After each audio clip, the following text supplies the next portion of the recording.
As a console player, I've been very cautious to jump into operations against PC players. Some of you might not agree with me, but in Warfare, for example, console players really struggle against PC players. If I turn crossplay off, I have one of the highest scores of both teams 90% of the time. This is obviously an estimate, but with crossplay on, I'm lucky if I break into the top 5 just on my team, not even looking at the opposition. In Warfare at least, PC players seem to have the edge. This made me very hesitant to play Operations for a long time. The risk is way higher, and because of this risk I played Operations in a way that is not helpful. With the way I played, I put myself at an even higher risk, and it was also unnecessary.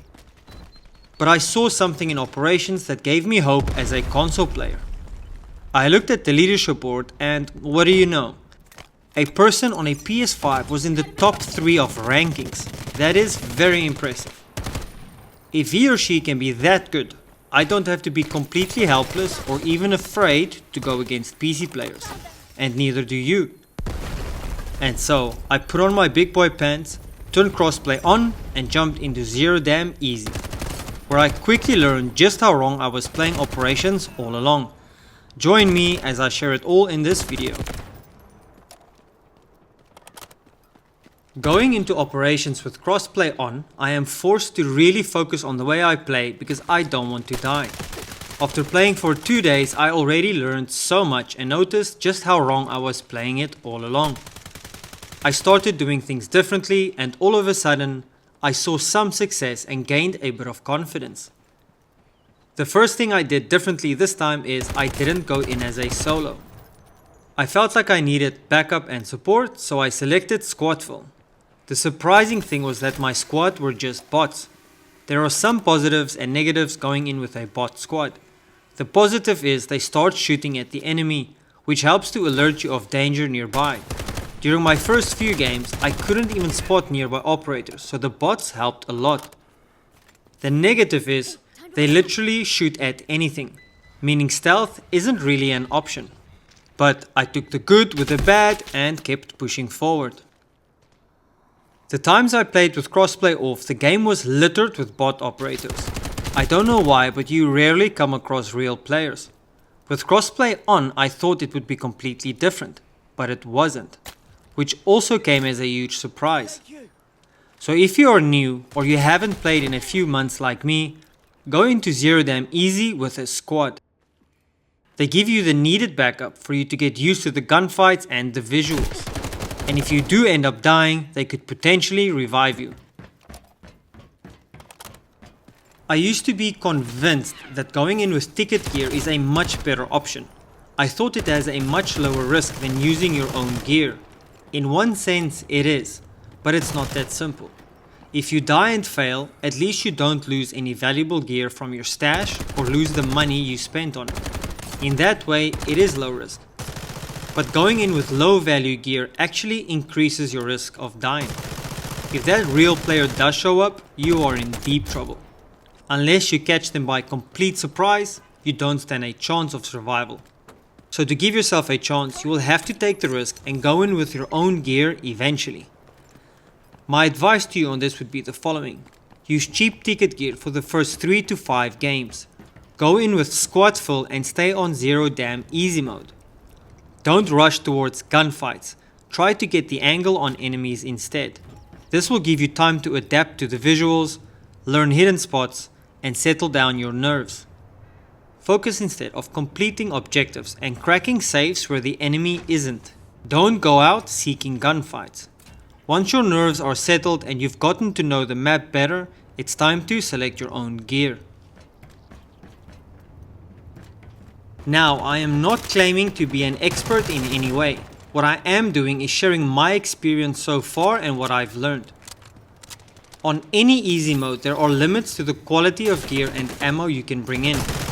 For gear, I believe it is up to level 4, aka purple gear, and for ammo, it's up to level 3, aka blue ammo. For a helmet, I'm mainly using a level 3. It is quite affordable, and I've also learned that helmets last longer than vests as headshots are much harder. By that, I guess you could invest in an expensive helmet. But if I were you, I'd hold off on that for now. As for a vest, you will need something durable. I use something that doesn't affect your movement and aim speed that much. Whenever you select a vest, keep your eye on the durability and the notes here on the side. For a weapon, I use one I got off an enemy and something not too expensive. The MP5 is quite popular and it's a good weapon. From there I click on the weapon and go to the ammo tab to buy ammo that fits this weapon. It is expensive, but rather use blue ammo. I load 60 into the pocket space and load 120 in my safety box. Make sure you have a tourniquet, basic injector, surgical kit, pain meds and antibiotics with you. I also recently learned that a DIY vest kit is absolutely crucial. I only take one primary weapon. If you take out an enemy, grab theirs for a secondary. And if you don't want to waste your expensive ammo on the bots, use the secondary and leave your primary weapon for operators.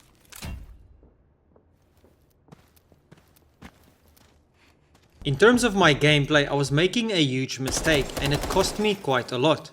I lost 3 back-to-back games at Layali Grove. One was with standard ticket gear and 2 were with my own gear. Needless to say, that sucked. But I learned my lesson quite fast. Being patient in operations is heavily required. My problem wasn't patience though. I wasn't acting swiftly and confidently when faced with a player. I was almost too patient and then ultimately I was unsure how to engage. So I didn't react fast enough and I didn't act swiftly and it cost me. My first game in Layali Grove, I remember seeing an opponent and thought to myself, there's no way he or she saw me. 1 second later, I was hit by Hacklaw's blinding device, I ran for cover, hesitated and died a few seconds later. In those 3 games I died because I was too hesitant, scared and just assumed they didn't see me. I know most gameplay is situational, but never assume someone didn't see you. When you have a chance or opening to shoot, do it and try to engage your enemy with confidence. Take your shots even if some miss.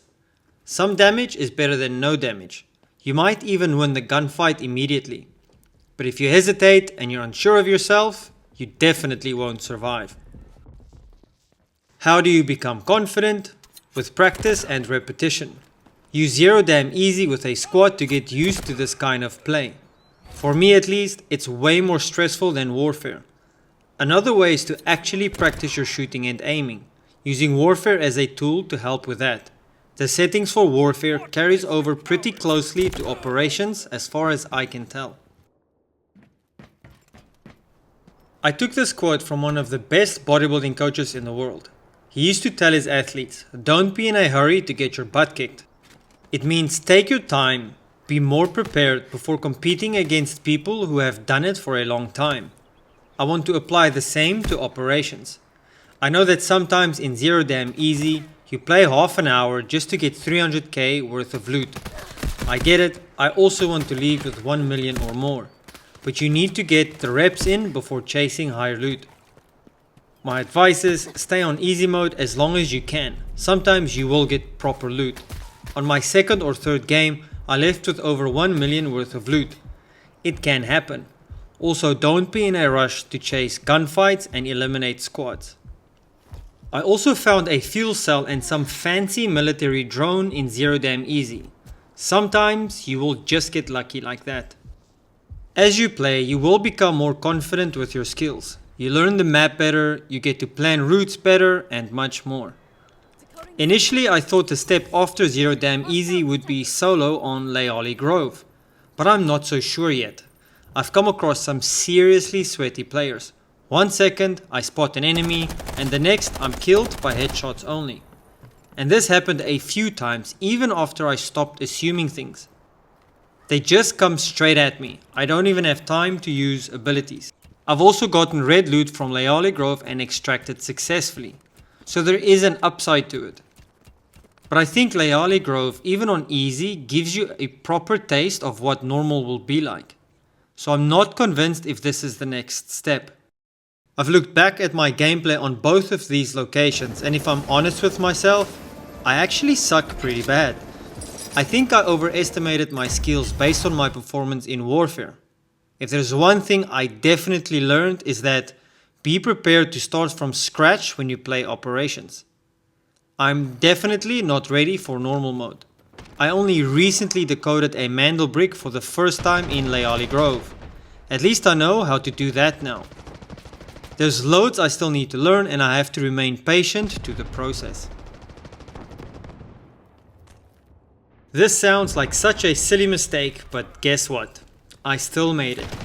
In turn, I made it so easy for the enemy to get me.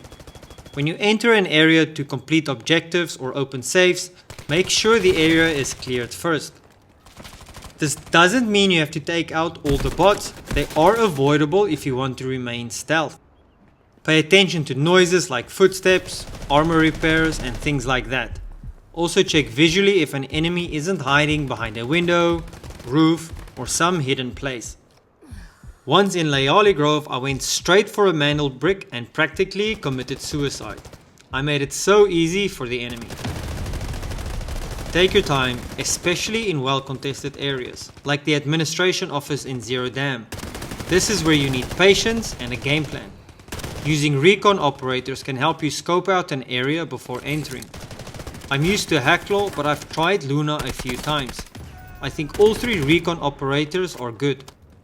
Operations game mode is like playing a completely different game, and with it you need to adapt your way of playing. You can't play it the same way you do Warfare. You need to be more patient, but be ready at all times to act quickly and confidently. I can't tell you how many times I've died because I didn't trust my instincts. A few times I vaguely heard something that caught my attention. Immediately I'm thinking, I'm sure I heard something. But then I don't act on that instinct, and what do you know? It was someone moving up towards me and they got me. If only I had acted on it, the outcome might have been different. During these moments, for some reason, I'm also hesitant to use Luna's detection arrow or Hacklaw's tracking device. And it's so silly because they refresh again at some point. I might as well use it and be sure the area is clear. I feel so stupid when I die this way because I could have prevented it. So this specific situation is something I really have to work on and improve. The lesson here is, trust your instincts, even if they turn out to be wrong. If you hear something, just assume it's an operator and act accordingly. Be patient, be still, and wait till you hear something again. If you're using a recon operator, use a special device to detect an enemy. The second day of playing Operations, I entered into Zero Dam and Leali Grove. On Zero Dam, I lost once because I heard a team approach me, I was isolated and I didn't act swiftly enough. I just assumed it was another bot team. I injured one guy, but I got taken out so fast by his teammate. At Leali Grove, I literally died 3 times in a row, losing expensive gear. It was super frustrating. I also died in the same ways I mentioned before. Hearing something vaguely and not acting on that instinct. Another time I was busy shooting bots and didn't pay attention and got killed from the side by a Nox. On my 4th try, I got very lucky and left with my highest score ever. Over 3.4 million, and I didn't even have to fight for it. I decided not to be greedy and leave undetected. I'm sure you all can tell by my gameplay I have a long way to go, but I'm actually quite excited. I want to take you all on this journey with me. If you're in my shoes, let's learn together. If you're an expert, use the comment section to help out all the noobs trying to get better. If you're excited for this journey with me, subscribe to my channel as I will focus more on operations for the next few weeks. If you found this video helpful, please give it a like. It really helps my videos reach more people. As always, take care everyone, and let's become better together.